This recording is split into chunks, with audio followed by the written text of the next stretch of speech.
आल्यामुळे आपला blog cut झाला आणि आपण आता नेक्स्ट ब्लॉग श्री कालभैरव जोगेश्वरी माता मंदिर बघू शकता. इथे अतिशय प्रसन्न असं वातावरण आहे आणि बघा श्री कालभैरवनाथ यांची आणि जोगेश्वरी माता यांची मूर्ती बघा, अतिशय सुंदर आहे.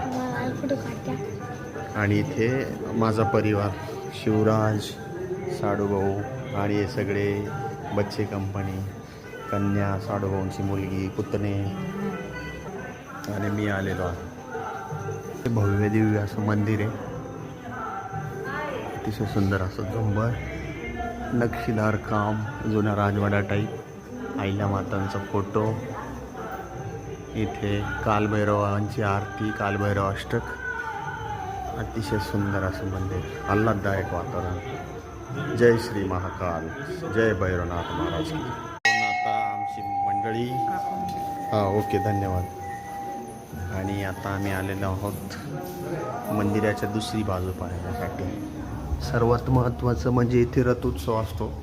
एकाच वेळेस संपूर्ण महाराष्ट्रामध्ये भैरवनाथ रथोत्सव असतो. आणि ह्या मंदिराचं विशेष असं आहे की ह्या मंदिरामध्ये जोगेश्वरी माता आणि भैरवनाथ यांची डायरेक्टली मूर्तच जी आहेत ती रथामध्ये असते. आणि हा भैरवनाथ महाराज जो आहेत हे नवसाला पावणारे आहेत आणि बरेचसे लोक रथासमोर लोटांगण घेतात आणि त्याचबरोबर दंडवत घालतात. म्हणजे ज्या लेडीज आहेत त्या दंडवत घालत चालतात आणि जे पुरुष मंडळी आहेत ते लोटांगण घेतात रथाच्या मागे मागे, असं इथली मान्यता आहेत. आणि नवसाला पावणारे जो आपला हा भैरवनाथजी आहेत आणि जोगेश्वरी माता हे एकमेव आहे महाराष्ट्रामध्ये.